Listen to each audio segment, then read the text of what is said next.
Haiti and the Dominican Republic are located on the Caribbean island called Hispaniola.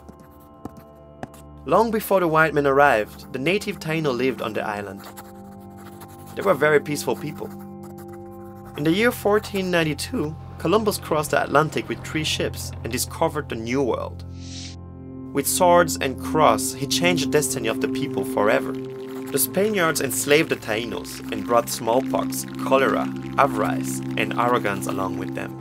It was not until almost all the Tainos were dead when the Spanish priest Bartolomé de las Casas started a campaign for the rights of the indigenous people. Rather than using the Tainos, he suggested importing slaves from Africa instead. Spain bathed in the gold of the island. This attracted French pirates, who also settled on the island. The French government wanted to have their share of the pie, and the pirates were declared French colonials. From now on, there were 2 colonial powers, France and Spain. The transatlantic triangular trade arose between Europe, Africa, and the New World. Weapons and alcohol for Africa, slaves for the American plantations, cotton, coffee, sugar, and tobacco for Europe. For the Europeans, it was a golden age.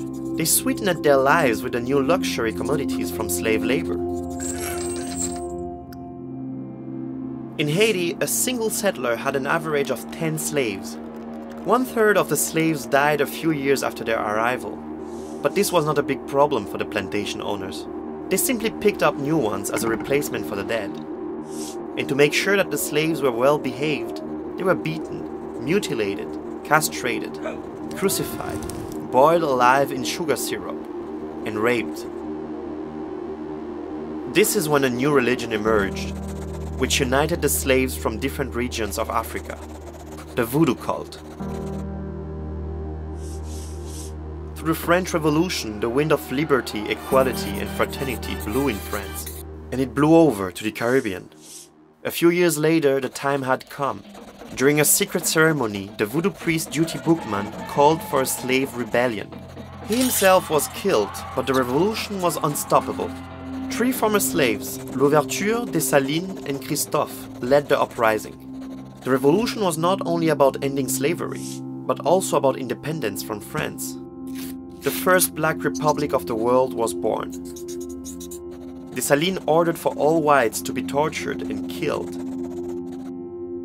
France did not readily recognize Haiti's independence and demanded high compensation for the loss of its plantations.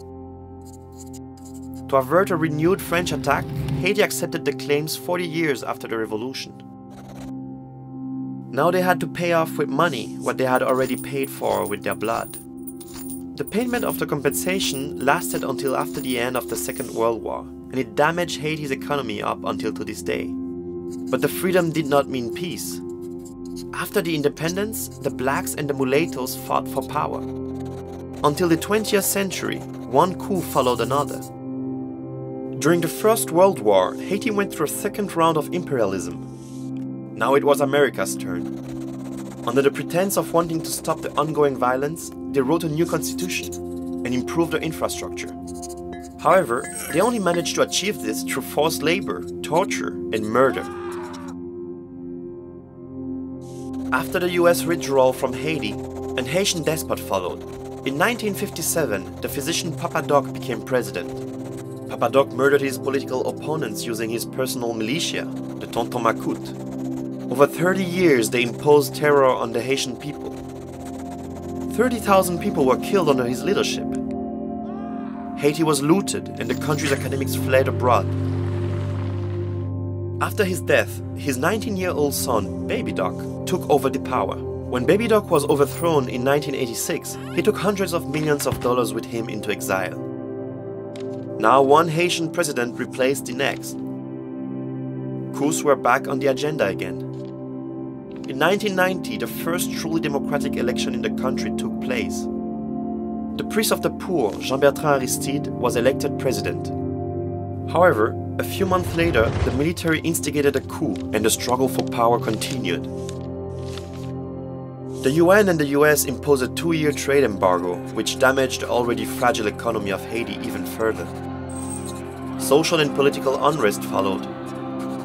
In order to stabilize the country, the Haitian government called for peacekeeping troops in 2004. As a result, Haiti indeed became more quiet. However, development and state building did not take place.